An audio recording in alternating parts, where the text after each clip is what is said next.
Hello students, welcome to this video. आज के इस वीडियो में हम बात करने वाले हैं आपके अगले टॉपिक कोऑर्डिनेशन इन प्लांट्स के बारे में कि प्लांट्स के अंदर कंट्रोल एंड कोऑर्डिनेशन कैसे हो रहा है। इससे पहले हमने एनिमल्स के बारे में बात की थी, तो वहाँ हमने कोऑर्डिनेशन दो तरीके से देखा था कि भाई एक तो नर्वस टिश्यू है और एक हार्मोनल सिस्टम है, जिसके द्वारा जो एनिमल्स है वो अपना कंट्रोल एंड कोऑर्डिनेशन मैनेज कर रहे हैं, जिसके अंदर हम नर्वस टिश्यू को पढ़ चुके हैं, साथ में ही रिफ्लेक्स एक्शन भी कर चुके हैं और न्यूरोट्रांसमिशन के बारे में भी जान चुके हैं। आज हम स्टार्ट करेंगे कोऑर्डिनेशन इन एनिमल प्लांट्स। तो चलिए पॉइंट वाइज स्टडी करते हैं।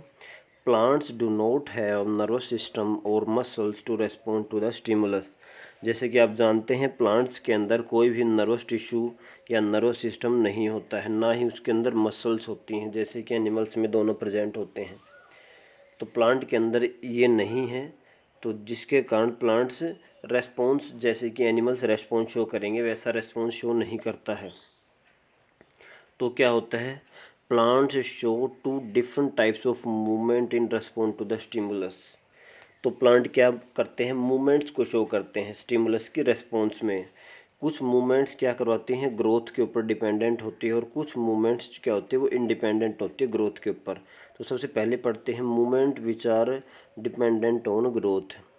तो सबसे पहला पॉइंट है plants respond to stimuli by growing in a particular direction and because of the directional growth it appears as if plant is moving. मतलब क्या कह रहा है कि मान लो कि ये कोई प्लांट है और इस प्लांट को इस डायरेक्शन से कोई स्टिमुलस दिया गया है, तो जिस डायरेक्शन से स्टिमुलस दिया गया है तो उस डायरेक्शन के अकॉर्डिंग ही प्लांट अगर ग्रोथ शो करेगा, तो वो क्या हो जाएगी, मूवमेंट हो जाएगी इन रेस्पॉन्ड टू द स्टिमुलस। जैसे कि हम इस साइड से अगर प्लांट को लाइट दें तो क्या होगा, कुछ दिन बाद ये जो लीफ हैं वो इस लाइट की साइड क्या हो जाएंगी, बेंड होना शुरू हो जाएंगी। तो हमें क्या लगेगा कि भाई जो प्लांट है वो लाइट की तरफ मूवमेंट को शो कर रहा है। तो ये भी क्या हो जाएगी, एक एग्जाम्पल हो जाएगा movement which is dependent on growth. मतलब कि जैसे कि अगर लाइट दिया तो उस डायरेक्शन से लाइट आई, जिस डायरेक्शन से ही लाइट आ रही है उस डायरेक्शन में ही वो ग्रोथ को शो करेगा। ऐसी मूवमेंट्स को हम कहते हैं ट्रोपिक मूवमेंट्स। मतलब ऐसी मूवमेंट जिसके अंदर जिस डायरेक्शन से स्टिमुलस आएगा उसी के रेस्पॉन्स में ही आपकी ग्रोथ शो होगी, या तो उस डायरेक्शन में या उससे अपोजिट डायरेक्शन में आपको रेस्पॉन्स मिलेगा। जैसे कि ट्रोपिक मूवमेंट और tropism is the plant movement that is determined by direction of N environmental stimulus. मतलब जिस डायरेक्शन से स्टिमुलस आ रहा है वो डायरेक्शन डिफाइन करती है कि प्लांट की ग्रोथ कैसी होगी, प्लांट की मूवमेंट कैसी होगी। तो उसको हम कहेंगे ट्रोपिज्म, या इसको हम कहते हैं trophic movement. Trophic movement can be towards और अवे फ्रॉम द स्टिमुलस। ऐसा नहीं है कि जिस डायरेक्शन से स्टिमुलस आएगा उस डायरेक्शन में ही वो मूव करेगा। तो ये जिस डायरेक्शन से स्टिमुलस आया उस डायरेक्शन में भी मूव कर सकता है और उससे अपोजिट डायरेक्शन में भी मूव कर सकता है।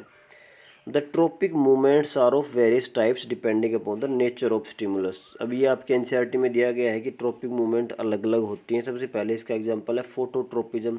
नाम से ही पता लग रहा है, फोटो मतलब light, the stimulus is light. इस केस में जो स्टिमुलस है वो लाइट है।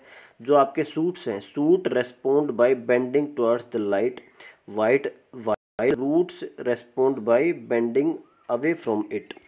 तो इसको हम कहते हैं पॉजिटिव जियोट्रोपिज्म और नेगेटिव जियोट्रोपिज्म। जो सूट है, सूट क्या करेगा, लाइट के टुवर्ड्स बेंड करेगा, जो लाइट है उसकी तरफ बेंड करता है। देखो ये पहले ऐसे था और जिस साइड से लाइट आई तो उस तरफ ये सूट जो है वो बेंड कर गया। और जो रूट्स हैं वो रूट क्या करती हैं, जो लाइट आती है उससे अवे फ्रॉम द स्टिमुलस, मतलब जिस साइड से लाइट आएगी उससे बिल्कुल अपोजिट साइड में ही ग्रो करती हैं। इसको हम कहते हैं नेगेटिव जियोट्रोपिज्म। और जो सूट्स जो आपको शो कर रहे हैं उसको हम कहते हैं पॉजिटिव फोटोट्रोपिज्म। जो सूट है वो कर रहे हैं पॉजिटिव फोटोट्रोपिज्म और जो रूट्स हैं वो शो कर रहे हैं नेगेटिव फोटोट्रोपिज्म। अगला एग्जांपल है जियोट्रोपिज्म। जियो मतलब अर्थ।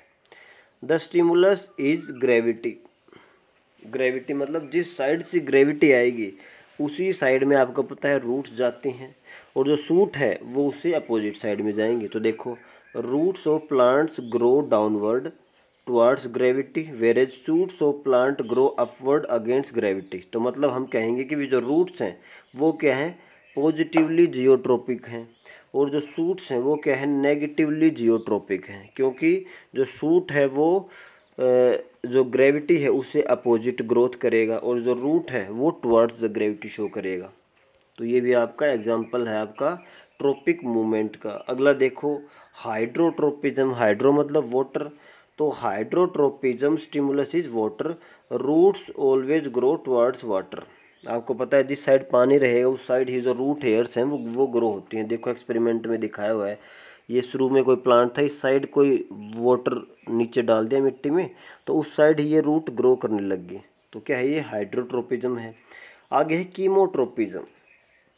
कीमो मतलब केमिकल, कोई केमिकल की तरफ अगर कोई मूव कर रहा है तो उसको कहेंगे chemotropic. The movement in response to a chemical stimulus is called chemotropism. Growth of pollen tube, ये अभी आप रिप्रोडक्शन वाले चैप्टर में पढ़ोगे कि भाई जब पोलन ग्रेन आता है, तो पोलन ग्रेन आता है तो पोलन ट्यूब जर्मिनेट होती है स्टिग्मा से। तो जो पोलन ट्यूब जो जर्मिनेट हो रही है वो कहाँ जाती है, टुवर्ड्स ओव्यूल, जो नीचे ओव्यूल होता है ओवरी के अंदर, तो वहाँ पे वो मूव करती है पोलन ट्यूब। क्यों भाई, क्योंकि जो ओव्यूल है वहाँ से केमिकल्स रिलीज हो रहे हैं, उन केमिकल्स की तरफ वो मूव कर रही है। देखो लिखा हुआ है, where ovules produce chemicals for the growth and passage of the pollen tube. तो ये पोलन ट्यूब को डायरेक्शन कौन दे रहा है, तो केमिकल्स दे रहे हैं। केमिकल्स डायरेक्टली नहीं दे रहे हैं, तो वो उस केमिकल्स के तरफ मूव कर रही है कौन, पोलन ट्यूब। तो ये इसका एग्जांपल हो जाएगा कीमोट्रोपिज्म का। Chemotropism is the growth response of a plant to a particular chemical. Roots grow towards useful minerals in soil but away from the acids. ये भी आपका ही कीमोट्रोपिज्म का है। अगर आपकी सॉइल के अंदर मिनरल्स हैं जो रूट को चाहिए, अगर वो हैं तो रूट्स उसकी तरफ मूव करेगी, वो भी केमिकल हैं। लेकिन अगर कोई टॉक्सिक केमिकल है, जैसे कोई एसिड गिरा हुआ है, तो उसकी तरफ वो मूव नहीं करती, तो वो भी प्लांट्स ने सेंस कर लिया और उस की तरफ मूव नहीं कर रही है। तो वो भी एग्जांपल है आपका कीमोट्रोपिज्म का। तो कल के वीडियो में हम करेंगे movement away from the growth. आज के वीडियो में हमने किया है ट्रॉपिक मूवमेंट्स के बारे में, मतलब जिस तरफ मूव कर रहे हैं वो होगी ट्रॉपिक मूवमेंट, और जो कि इंडिपेंडेंट ऑफ ग्रोथ हैं तो उसको हम कह देते हैं नास्टिक मूवमेंट। ठीक है, और ये जो हमने स्टडी किया है ये ट्रॉपिक मूवमेंट। तो कल हम करेंगे नास्टिक मूवमेंट के बारे में। आज इस टॉपिक को आपको एनसीईआरटी से पढ़ना है।